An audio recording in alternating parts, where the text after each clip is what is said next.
Olá pessoal, tudo bem com vocês? No vídeo de hoje vamos falar sobre sentença, que é a última decisão do juiz de primeira instância, ou seja, da cidade ou da região que você ingressou com a ação e que é determinante para o prosseguimento do processo e determinante para decidir se vai continuar ou não, se vai ter recurso ou não, se você já vai começar a receber logo o seu benefício ou não. Então, se você tem essa dúvida, se você tem um processo judicial em andamento, sugiro que assista esse vídeo até o final.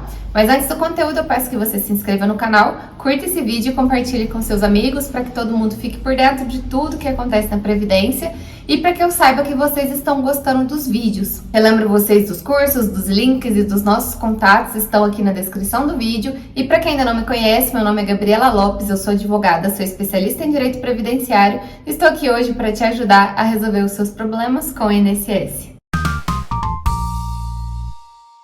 Bom, pessoal, muitas pessoas perguntam aqui no canal ou até mesmo vêm aqui no escritório ou entram em contato com a gente perguntando sobre o andamento de processo. E o que acontece em relação ao andamento de um processo é que cada processo possui o próprio andamento.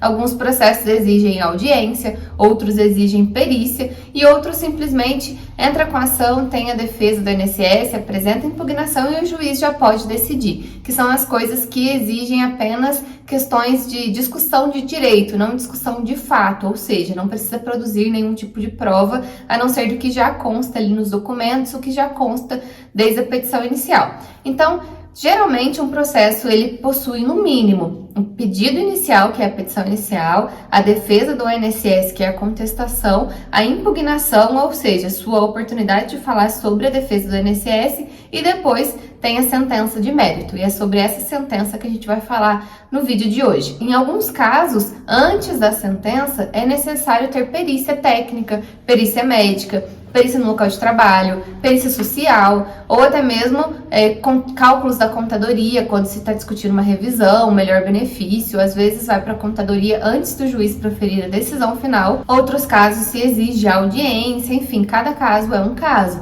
E quando tem perícia, é necessário então ter o laudo pericial, né, para ser juntado pelo médico, ou pelo perito, ou pelo assistente social, depende do caso. E depois existe a manifestação sobre o laudo, pedido de impugnação, ou até mesmo um pedido de uma nova perícia, né? Então, realmente, cada caso é um caso. E por isso que é necessário, então, seguir exatamente os procedimentos antes de chegar na decisão final do juiz. Tudo precisa ser provado antes da decisão. Dessa forma, muitas pessoas perguntam aqui no canal se o processo vai demorar, se precisa ter perícia, se não vai ter, por que já entrou com a ação faz 6 meses e até agora não saiu uma decisão, porque depende do andamento do processo. E pode ser que esse andamento seja rápido, como eu dei no primeiro exemplo, né, a linha do tempo de o que acontece, cada passo a passo, ou pode ser que seja mais demorado por causa da perícia, às vezes a sua perícia foi muito ruim, precisa nomear um outro perito especialista na incapacidade que você tem, então realmente cada caso é um caso. E a partir do momento que o juiz profere uma decisão, ou seja, o juiz ele já se convenceu com as provas que você apresentou, do que já foi produzido em juízo e vai dar uma decisão. Essa decisão é chamada de sentença. Da sentença, a gente pode ter 3 caminhos. Ou o juiz vai extinguir o processo sem resolução do mérito, ou seja, ele não vai analisar se você tem direito ou não, ele vai simplesmente extinguir o processo, porque teve algum problema, algum erro, ou você já tinha pedido isso e não pode pedir de novo. Cada caso é realmente um caso e aí o juiz vai extinguir o processo.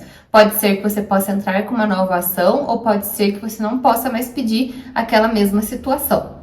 Pode acontecer do processo ser julgado procedente, ou seja, deu tudo certo, você vai receber aquilo e, por enquanto, até aquele momento da decisão, o juiz se convenceu que você tem direito ao benefício que você está pedindo, a revisão que você está pedindo.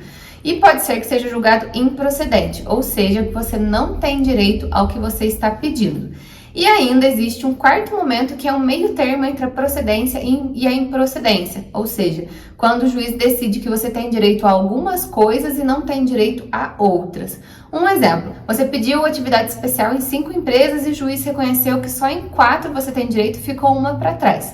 Nesse caso, pode ser que com as 4 que o juiz entendeu que você tem direito, já seja suficiente para você receber o benefício. E aí você vai ter o benefício implantado, porque já foi suficiente, mas ainda assim pode fazer recurso daquela decisão que foi improcedente, que você ainda não ganhou, mas pode tentar ganhar no recurso que vai ser feito.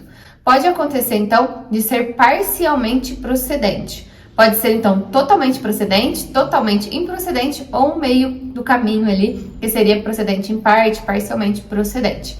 Ou, então, extinguir o seu processo sem resolução no mérito.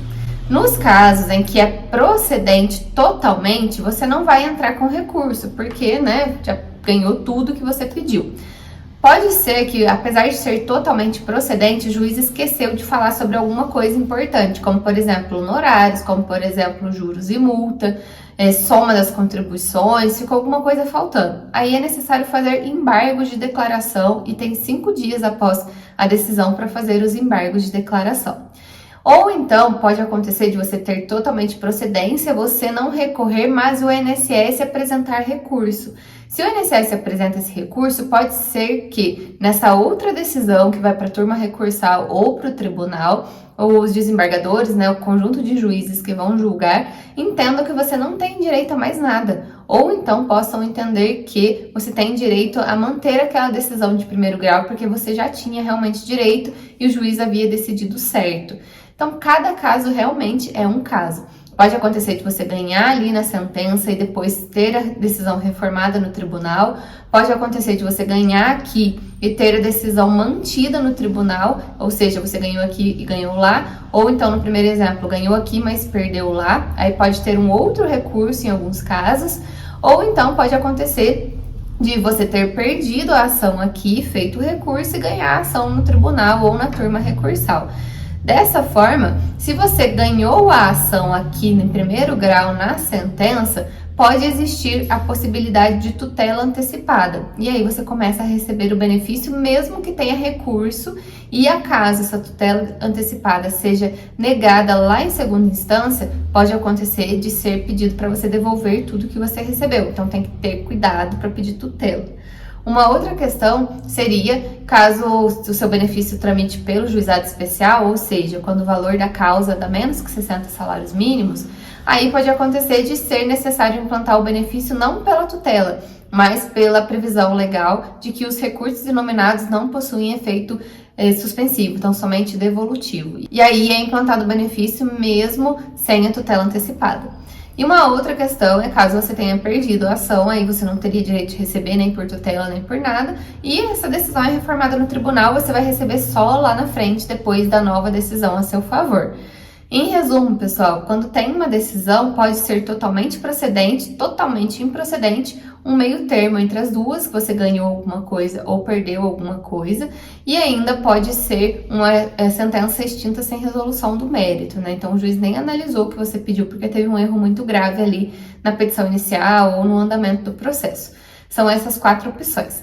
Depois da sentença, então, o seu processo vai para o tribunal ou vai para a turma recursal, se tiver recurso, e o recurso pode ser tanto seu quanto do INSS. Essa decisão pode ser modificada tanto a seu favor quanto contrário. Se só você recorreu e o INSS não recorreu, a decisão ela não pode ser modificada para te prejudicar. Agora, se o INSS recorreu e você não recorreu, aí a decisão pode ser contrária ao que o juiz decidiu ali em primeira instância, porque teve recurso só do INSS. E se vocês dois recorreram, aí pode ter total mudança da decisão, tanto a seu favor quanto contrário, porque houve recurso das duas partes. Então tenham muito cuidado, o recurso ele é importante e toda vez que tem um recurso é necessário fazer as contrarrazões, que é a sua defesa sobre o próprio recurso do INSS de forma bem completa, porque vai ser a única oportunidade que você tem de contradizer ali todas as alegações do INSS na fase recursal. Então isso é uma noção para vocês saberem como que anda o processo